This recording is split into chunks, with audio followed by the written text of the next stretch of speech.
coming this morning. I'm Hilarie Schmalke with Midnight Factory Press. I'm here with my husband, Joseph Schmalke, and we are a independent comics publisher. We publish horror, we publish sci-fi, we publish bizarre, and after a decade of being in the comics business, we went out on our own, and the learning curve this year was steep.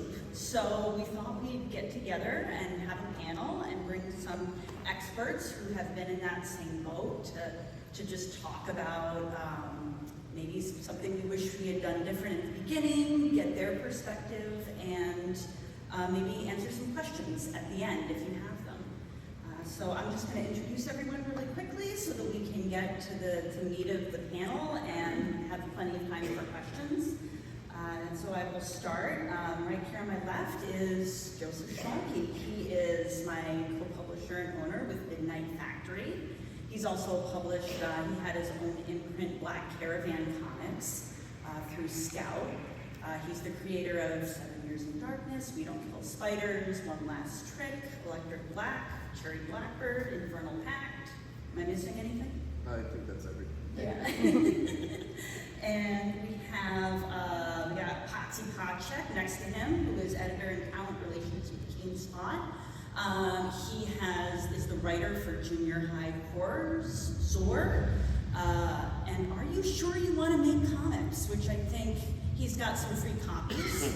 And Joe and I also have a preview book of our stuff, Midnight Factory, Spotlight in the back, so feel free to take one if you haven't already. And so I think that your book will have lots to talk about today. Next to him is David A. Byrne, and he is currently publisher and editor at AMP Comics, Metal Ninja Studios, and he also worked with Joe at Scout previously in years past, and writer for Steak, Skin Deep, and Cancelled. Am I missing anything, David? Am I good? I'm also a novelist. I had Shady Players. Yes, that's right. Very good. And then finally, we have Jimmy Palmiotti, who I think perhaps is famous as the writer for Marvel Knights and Harley Quinn, but also a very deep bench in the independent comics scene. Nearly 30 Kickstarters. And creator of some indies such as Painkiller Jane, Ash, Death Kid and Fluffy, 22 Brides, and The Pro. So I think we will have a lot to talk about today. He's also publisher of PaperFilms, Event Comics, and Black Bolt Press. So I think we'll get into it. And I guess my first question for you guys, and maybe we can go down the row, is how did you decide to get started in publishing for yourself? And maybe why did you take that next step? Having worked with several other publishers, I decided that I could probably just do it better on my own. So that's why I got into it. I wanted to, I was already doing more promotion than the other publishers I had worked for my own titles, and having worked on the imprint Black Caravan, I already had the know-how on how to do certain facets of publishing. And so, yeah, with me, it was pretty much, I knew, so with Keenspot, I actually know the publisher. I've known him for about 30 years. So everything that I've done through him has been, I send the book out to him and he goes, yep, we'll do it, and it's been pretty cool. But, when I wanted to do, like, the Are You Sure You Want to Make Comics, I was like, I'm going to publish this myself, because I just wanted to really understand that side of it as well. I didn't want to just, be like the creative side, and I wanted to know everything and all the aspects of it. And that's kind of where that came from. I ended up a publisher basically out of impatience, because I didn't want to go through the process of submissions, and I looked online, and basically all the resources were there, but I thought they were, until I started doing it, made a million mistakes. So that's pretty much what got me into it. Yeah, for me, I think in the early 90s, I saw the image guys pop out and do their own thing, and I was like, okay, if those idiots can do it, I can do it. And I just wanted more control. When I worked for the companies, I would see mistakes go by, I would see things I didn't like the paper very picky person. So it just, I think it was born out of frustration, but also I wanted to own and control my own characters, and that was why I stepped out and did that. So when you first started, I got 2 questions for you. So when you first started out, what were your goals and how did that go? Did anything change? And like, if you could go back and change anything, what would you do? Let's start with me. Yeah, Oh, let's okay. go with that. Well, my goal is still my same goal, is to empty those ideas in my head. I have like this full parking lot. I need to move some cars out. I have a lot of ideas. My goal is just to try. It's very self-serving, right? I'm trying to find the thing that interests me the most, and then see if other people are into it. That's as honest as I can be with it, because I write for myself. I write if I'm writing for myself, I'm not happy, then I'm not going to put it out. If I'm happy, I put it out. My goal has just always been trying to find an audience, try to find a loyal audience, try to get people to connect with what I do, and hopefully I can keep them so whatever future things I do, they can come along for the ride. And looking back at how I would do things differently, I might not have partnered with some people down the line. Like there's a couple of partnerships I did that I feel like they didn't have the same passion I had. So I had to I spent some time with them. I wish I had that time back. And also I don't know. I've been so lucky. I got to be honest with you. I feel like I've gone above and beyond what I should do. Like I'm always surprised when I have success, and everybody up here will tell you the same thing. We fail so much on so many things. It is like literally like your book. I haven't read your book, but I'm guessing that's a whole chapter in there. And I don't even read your book yet, but I'm guessing there's a lot about failing and learning. If I just went back, I would make sure, I probably would have opened a TikTok account I was thinking about that this morning. It's the one social media I don't have. I got rid of Facebook because I just couldn't deal with it. It feels very unnatural to know, be on TikTok. I know, but I had Facebook, but then I had all my exes and everybody like contacting me, and I was like, all right, I'm done with that. And I think in TikTok, at least, I can kind of, so much of this business is connecting with people, and I feel like I do a ton of it, and then I see other people, and I'm like, oh my God, I'm doing nothing. It's just a weird thing. But anyway, I don't have a ton of regrets, just that kind of stuff. Yeah. I mean, for me, the initial goal was obviously, kind of like Jimmy said, I wanted to be seen. I wanted my stuff to be seen. And, when you go with a publisher who's not yourself, you run the risk of them not promoting you. We basically have to always promote ourselves. So I cut out the middle, The biggest thing I would have changed is actually, the first series I took to the direct market, I would have kickstarted the entire thing before I send it all to the direct market, because that's a way for us as smaller publishers to actually build our audience quicker. Yeah, thank you. We got Michael here. Hold on, I've got a whole slide for you. We got Michael Calero, who is CEO and publisher at Massive Publishing, and also runs the Massive Indies program, which Joe and I utilize through our company, Midnight Factory, to get lunar distribution. He's also the writer for Busted, Detective Kaiju, American Psycho. Did I miss anything that you would add? I don't think so. Okay. So we're asking, how did you get started in publishing and publishing for yourself, like your own publishing company? Okay, yeah. And why? I don't know why. I'm still trying to figure that out. I started off as a penciler, and then I couldn't find an inker, so I became an inker. Couldn't find a color, so I became a colorist, and then I ended up getting to the point where I was, fairly successful in those things, but was still finding issues with the publishing process. Not just for myself, but other people I was talking to. I became the publisher of Starburns Industries Press, which was the publishing arm of the studio that made like Rick and Morty.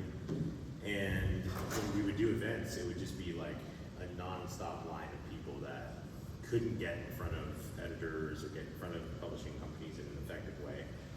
And there was some really good stuff. And so when I, after a little while, I was like, let me try to make the publishing company I would want to apply to. So that was really what started. And to be completely honest, I wasn't expecting it to grow as quickly as it did.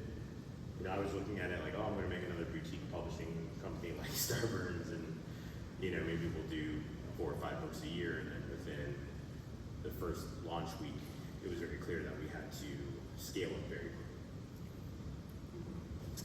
So what we're talking about is what were your goals starting out, and if you could change something. So go back to the beginning and then There's a do lot something there. differently.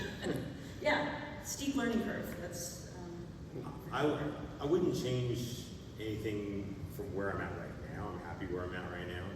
But looking back, year one, I think the biggest mistake that I made was, one was kind of trying to accelerate things too quickly. Not taking the time to do it, to figure out the plan perfectly before launching something. Because I was trying to chase the momentum all the time. And so what ended up happening was, in chasing the momentum, you only get a chance to launch a book once. You only get one issue one. And we had really successful issue one, but I still look back, I'm like, I could have done that in such a more effective way. And so there was I think actually, I'm trying to remember, it was TJ Sterling, who was on a panel we did yesterday from Acid Indies, who said something, and I was like, yeah, that's the best advice you can give someone starting out in publishing is don't rush it. And just make sure you're really thinking about the process. Rob, do you want to add in? I mean, these guys have already hit on just about all the big points. The fact is that like whenever, specifically what Jimmy was saying, where it was I write for me, and anytime that I'm doing that, I sit there and I look at it and go, I don't really care what the audience is meant to be.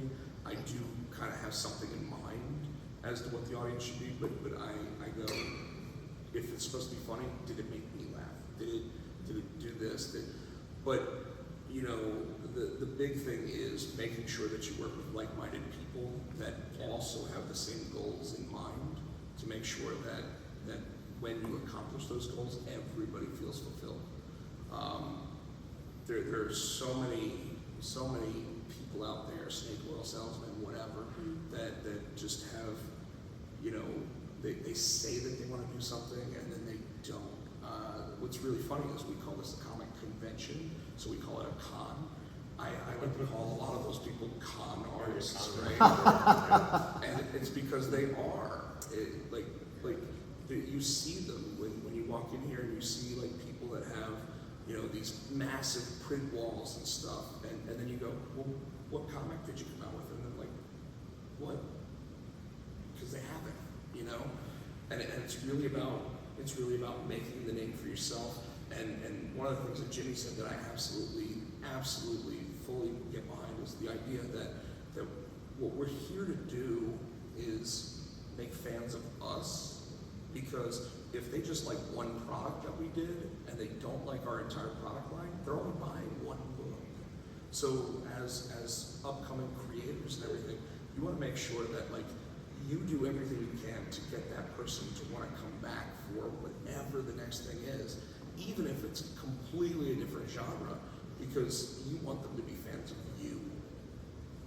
No, I can jump in for a second. Somebody yesterday said to me, and it was a nice compliment, although it was a funny thing, like in Pop Kill was like a naked girl in one scene, and one guy goes, well, that's what I do was a Palmiotti book. And I was just laughing, but I was like, oh yeah, I guess I do throw a lot of that in there, but it's a really big compliment in a way too, that they grabbed onto something and said, that was like one of my books, oh, that's what he does, and I'm like, thank you. Well, then you get I to didn't do take it what as you an do. insult. Yeah, it's great. Yeah. Joe, do you have anything? Yeah, my goals starting out. I had made a book called Cherry Blackbird that I could sell on my own, but no publisher would touch it. and I just knew that. Why if I is could- that, Jim? It was very grindhouse, over the top, sex, drugs, violence. It's a rock star that That was has awesome. Sounds like a prom night. I did 7 demons to hell to save our own soul, but like Do you have it at the booth? I don't, because it's not a Midnight Factory book. It's in its own like part of my history. We did put it out through Black Caravan, so no one would touch it.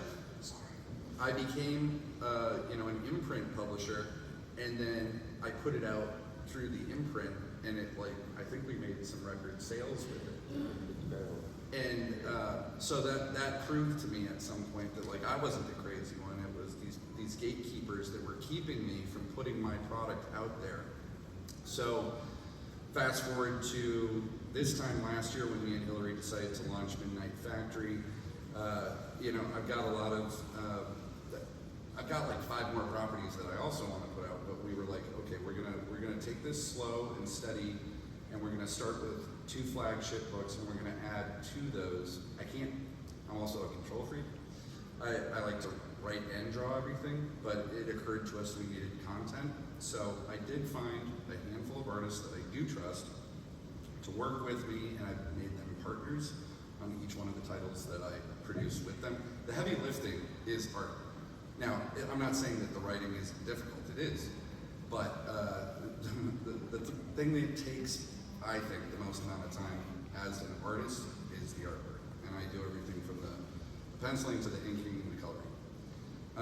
So when you're putting somebody in that situation and they're your partner, you do have to trust them, and I found the right people for those jobs. But anything that I could change, I've signed 3 bad contracts and read your contracts.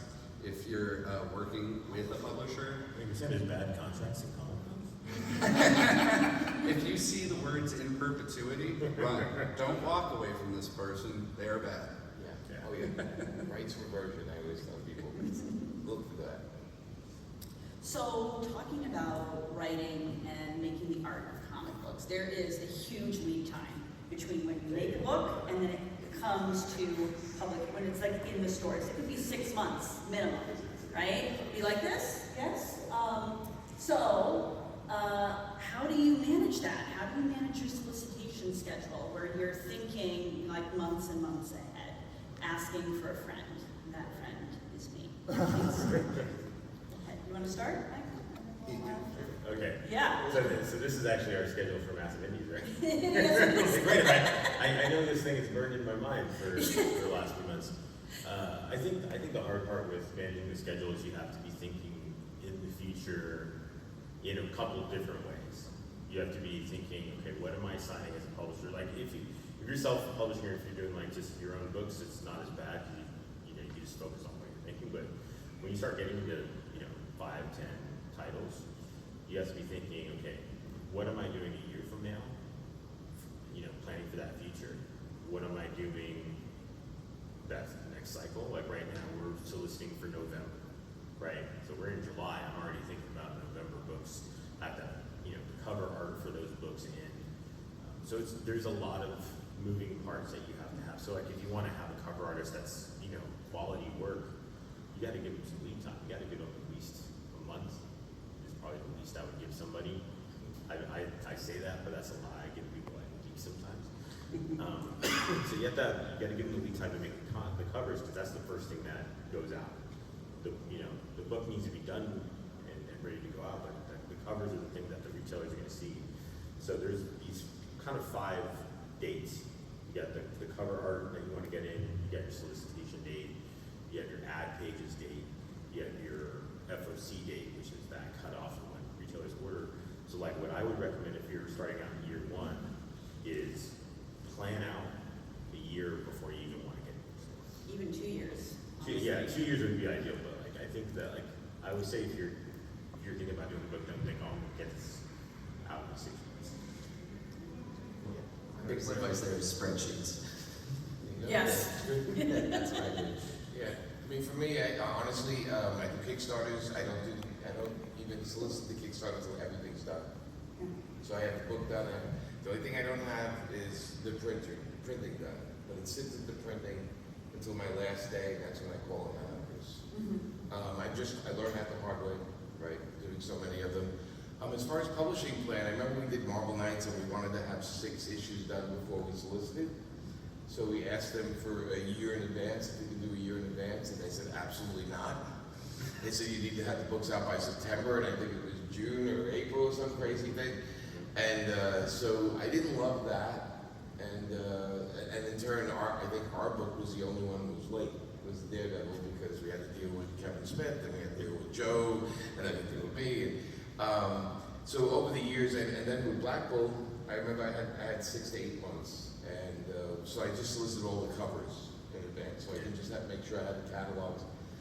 I never wanted to be a big publisher, and I've been offered every job you could imagine to run companies, big companies and film companies and all that kind of stuff, and they don't get it that I don't want it because I see what madness it is, and I look, and I think I have this thing where I look far ahead and I'm like, okay, and at the end of the day, what does it get me running 55 books and other people's stuff? Well, besides a brain tumor, I don't really know. I don't know what the thing is about it. If it's money, I can just leave comics and go into advertising and make a hell of a lot of money.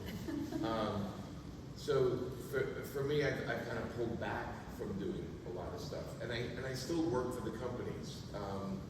I still take work from Marvel, DC, everybody. Actually, anybody can ask me to work for them. If I find it interesting, I work for it.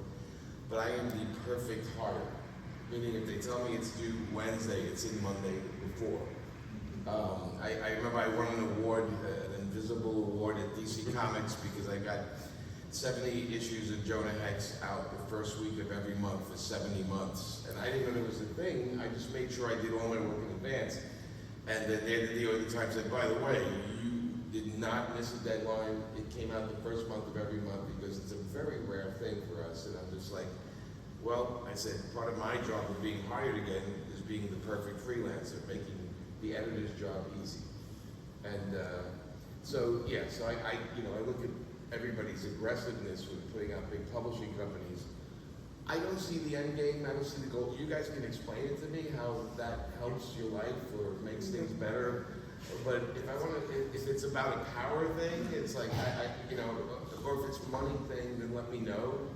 I understand the part of you wanting to help other artists, but I do that every day when I work with them. But I'll never understand it, so you guys can all explain that. That could be another question later, tag on. It's funny you mentioned Quesada, because like when I was starting Massive, I had a moment where I was like, I thought about Joe Quesada. I was like, this is one of the best artists in comic books of all time, and he's been running Marvel for what? I think it was like 18 years, something like that. Yeah. And he put out one Daredevil series in that time. I was like, do I want to sacrifice being able to make books to help other people get those out? Oh yeah, It's a hard call. I've been offered a job where honestly, anybody a little bit more brain than me would have taken it. But I sat down with my wife and I just said, what does this mean? Like, what is it in it for me? And they said, you would not be able to do your own thing if you take this job. And I'm like, but I would tell you the yearly salary was up there. I took it over $500 grand, plus a house came with it, where they wanted me to move. And I looked at it and I just said, yeah, but that sounds like work. They would like own you, right? For that They would own me, plus and the epiphany of being the oldest one on this panel is that I have a car that works. We have our house. I have a car that works. I don't have kids, right? So that's, when you have kids, it's a whole other life that you have to worry about. So I was like, well, what does more money get us? And it's like, I have everything I want. My TV is big. So a lot of what we do, we have to think about. That has to be part of our publishing in a weird way. It's like, what is it? What's our goal? And how much do you want? And I understand the aggression of youth, but I think as I got older, I was like, oh, I get it now. I understand why the guy across the street sits out by his pool and smokes a big cigar, and I look at him and I go, oh, okay, I get that. Anyway, random. To what Michael said, in almost 3 years as a co-publisher at Scout, we were putting out 30 books a month. I watched you guys. I was like, wow. Well, I was doing all of that. Yeah, I was scheduling, I was sending the print, I was proofing, it's exactly what you said. I put out one issue of my own books a year because I didn't have time to do anything else. Sure. And it was too aggressive. And now, as with AMP, we're not doing more than 2 or 4 titles a month. And we have an imprint, and they're doing their stuff. So I'm really only doing 1 to 2 books a month. And it's way more peaceful. And I get to write. Like, I've written more comics this year than I have in my entire career. So it's... Maybe you have to go through that to get to that. Yeah, you have to experience it, I guess, but 30 is still aggressive regardless. David is the one we call at 9 o'clock at night on a Saturday about UPC codes. Everyone, like, yes, yes. It could be any time. Anytime I listen to someone come up to me and go, hey, I got this idea for a comic, first of all, I don't know about you guys, but I don't normally like unsolicited, like... No, I steal them. And they bring it to, I'm like, that's a great idea. I'm going to get it out way before you are. He's the guy you're all worried about. Yeah, I tell, don't tell me because I'll think I came up with that a month from now. Well, so I and stop them that's right just away. it. You gotta stop them because otherwise it just goes into Yeah. whatever we've got going on up here. You know, already a creative process going.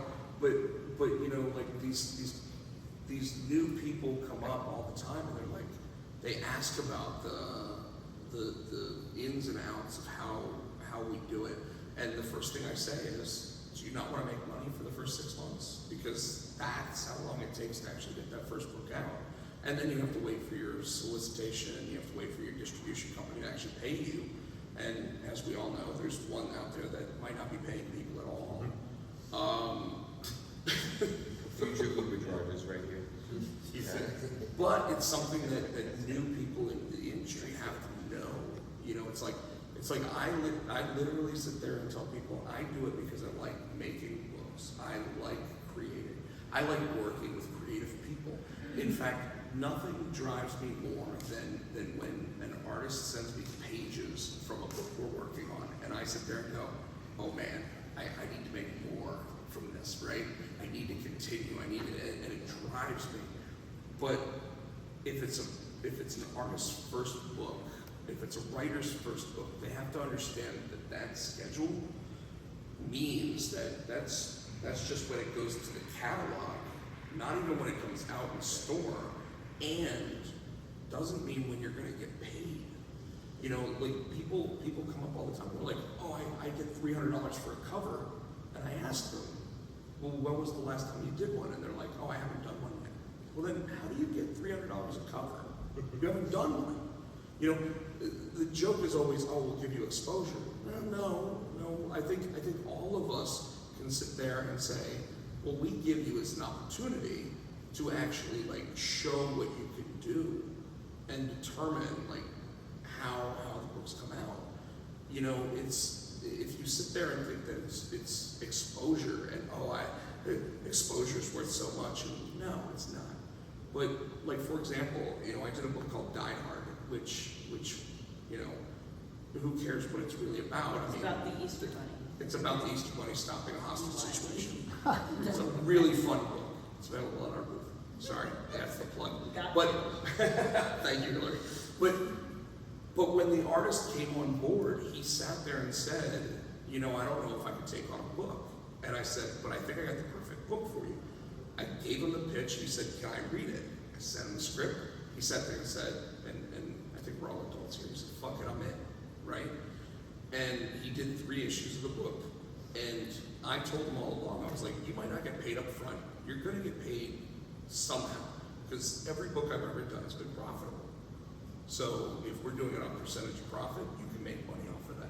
From there, he ended up getting a message in his email that went to his spam folder, and he actually checked the spam folder and saw that a lead singer of a band liked the artwork in the book because he picked it up at Midtown Comics. From there, that guy and Jay Hammond, the artist, ended up taking that opportunity to create their new tour shirt. And he said, I can't even tell you about it because it's such a wild story. I can't tell you yet because I'm on an NDA. And when he finally told me, I was like, it's one of my favorite bands. So how crazy is that? But on top of that, I said, you'll get more work just from doing this. And he didn't think he was going to be working for a band doing their Is T-shirt. they paying? Oh yeah, they pay. Okay. Yeah, yes, they I'm pay. a happy They ending. I just shoot. want a happy ending. Yes, he's been paid by me too.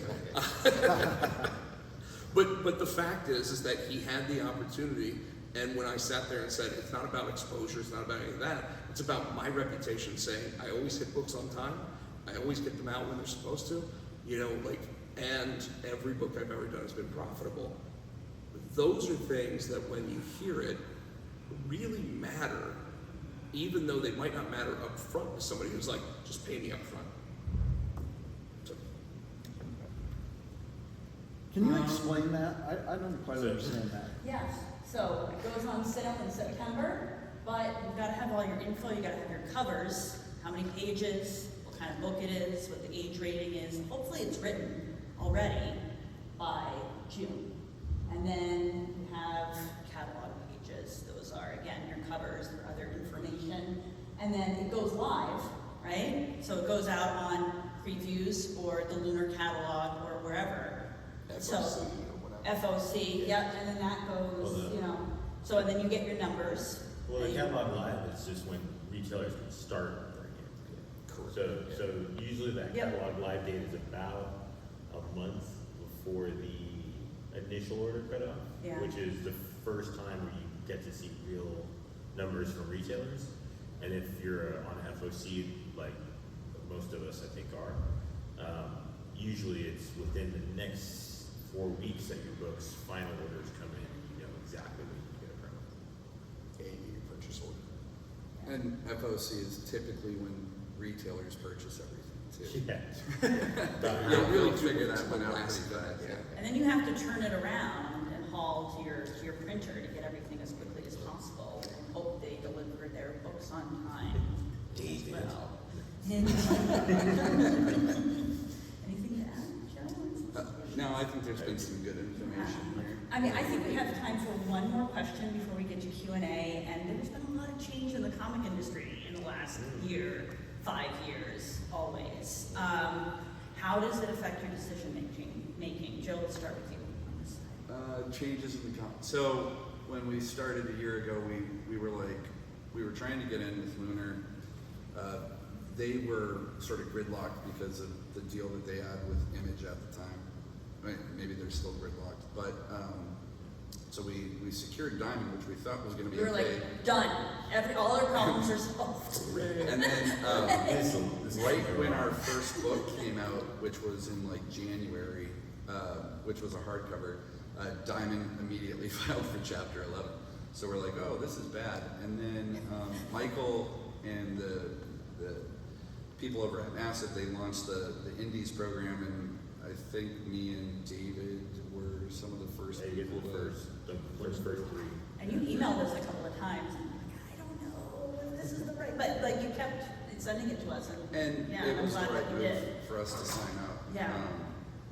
Because they saved a lot of people from having no distribution at all. And the numbers are so wildly different now from what we were getting on Diamond compared to what we're getting through Massive Lunar. So, because, yeah, I mean, not to speak ill of this company, but Yeah. they kind of screwed up really bad. They used to be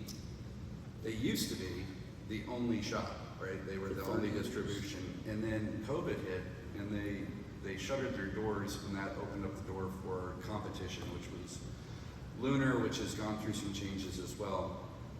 So yeah, now there's a diverse market for you to publish within. But that's one of the changes in the industry. The other one is I feel like there's a gravitation away from single floppy issues towards graphic novels. You don't have to agree with me on that, but my personal sales reflect that. I think younger readers like to have a full, complete story all at once. I think there is still a market for people that like single floppy issues, but my numbers show that really it's the graphic novels that sell all day long. Yeah, no, absolutely. I think graphic novels and just trades are evergreen. I mean, as creators, we can sit there and sell those until, you know, until forever. But at the same time, it's so keep your head on a swivel, because I mean this industry changes on a dime. Keep in mind who your buyers actually are and what they actually look for, because right now I think retailers sit there and say that they want more kids coming into their store, but yet don't want to actually have kids' books in the store, which is kind of weird. I think that there's a lot going on. I think that while writing for the trade is good, don't decompress your story as a creator, so that way you're actually giving people what they want, which is a full package deal, and that's what makes people actually like your book and want to come back. Part of the reason why I try to do 3 to 4 issue stories is because I go, okay, if I was making this into a movie, every 30 minutes should be 1 book. So if it's 4 books, it should be 2 hours. If it's 3 books, it should be 90 minutes.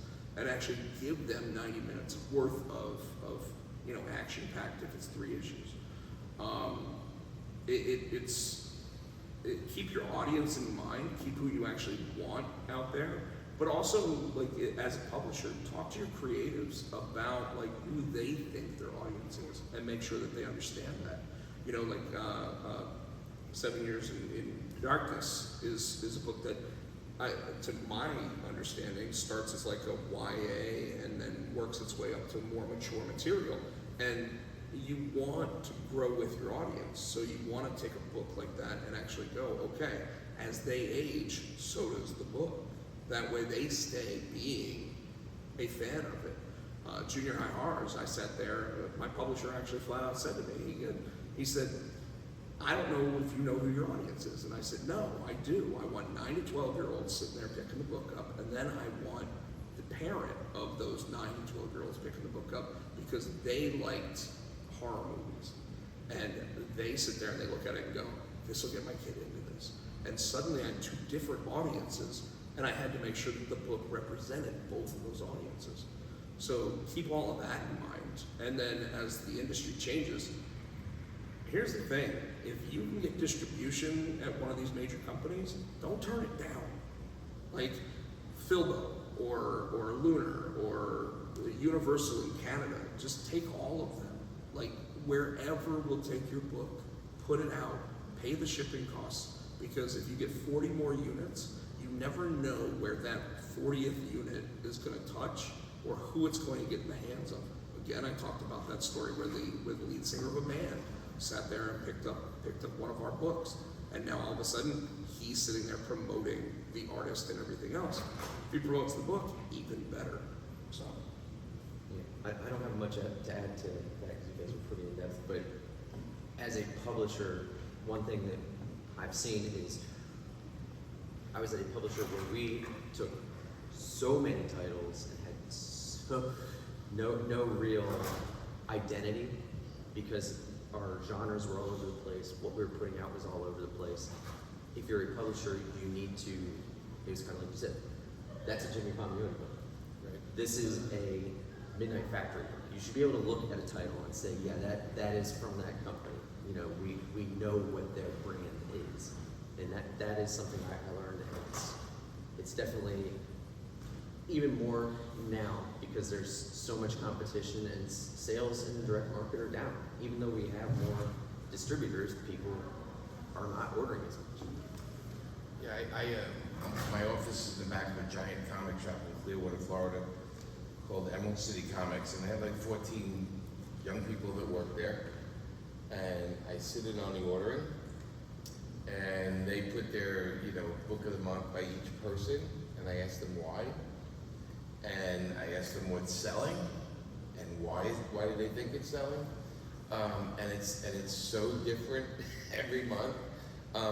But there is a continuity, like you just mentioned, that a company does this kind of book, or a creator does that kind of book.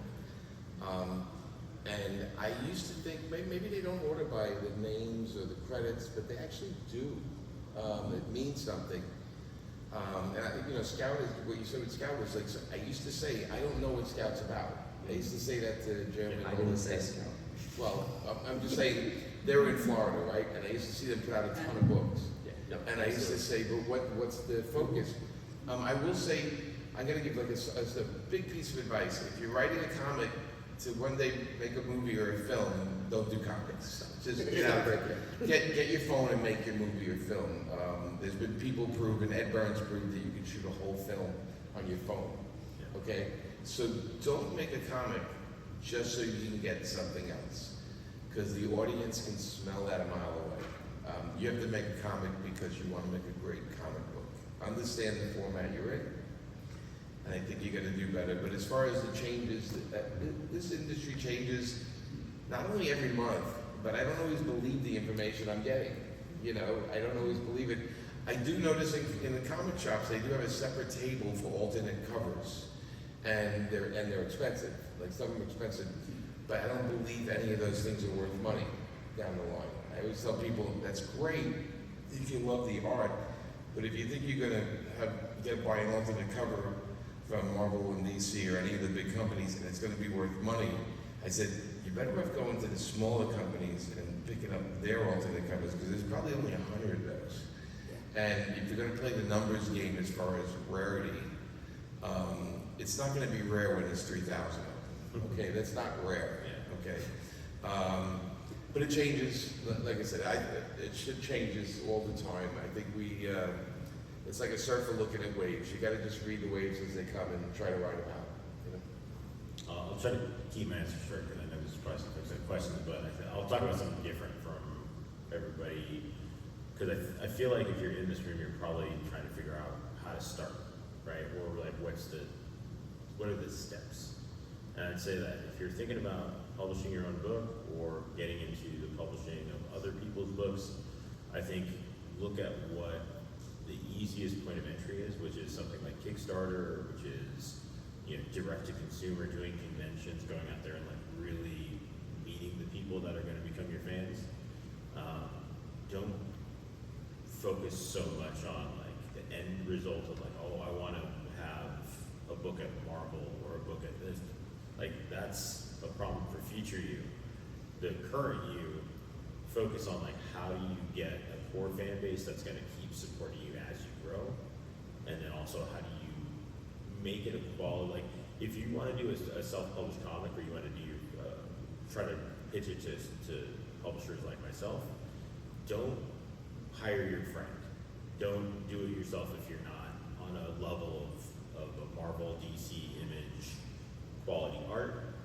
You know, hire someone who's a really good artist. If you're a writer, if you're an artist and you're not a great writer, go find a great writer and say, hey, I want to, you know, co-write this with you. Like, the quality will dictate the path, and so make sure the quality is really good first, and like, don't listen to your friends and, you know, oh, like, is this cool?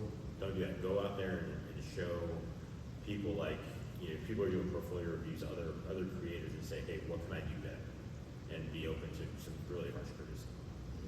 Yeah, I think it's important to realize that, like, one of the things that I was probably saying earlier is that, you know, you get someone that comes up and says, I make $300 a cover, and they've never done anything. It's what does your name value actually bring to the table? And the bigger your personal library becomes, the easier that is to sell. And I think that what you're saying just totally agrees to that. Yeah, and spend money on good lettering, please. Yeah. Okay, if it's lettered terribly, I don't even look at it. I won't read it. If it's hand lettering and it looks like garbage, I'm gonna like. It's just like sound on a movie. Yeah. You don't notice it if it's good, but if it's bad, it ruins the entire experience. Absolutely, it's the hardest working job in comics to me, because the ones that are great just sit there and letter amazingly. All right, we got 5 minutes left, so maybe we have time for 1 or 2 quick questions, and then, I mean, I think some of us are happy to answer some questions outside after as Let's do well. quick answers. Quick answers, Quick answers. okay. Yeah. Yes. Okay, so the first one is, Ryland Grant said yesterday the opposite of what you just said, Jimmy, in that he's he's written something like 20 scripts. Okay. That are sitting in his closet now, and he feels like that was a total waste of his time, and now he feels much better because at least it's a book. And, you know. I will say 20 scripts will give you, it's sort of like working out before the game. It'll warm you up to whatever you're going to do. You need to have the Joe Kubert rule, you have to draw 5,000 pages before you consider a real pro. Right, of course. Okay, my thing is, none of them were a waste of time. It's how you learn. I think he's talking I was just talking about making Oh, film scripts? Yeah, making it into a comic book, because you say if you do a film script, don't make it into a comic. And he feels like, in retrospect, he would have gone and made those into comic books, because then he'd now actually have them instead of these things in the back of his computer. Yeah, that's his experience. He's probably right with his experience.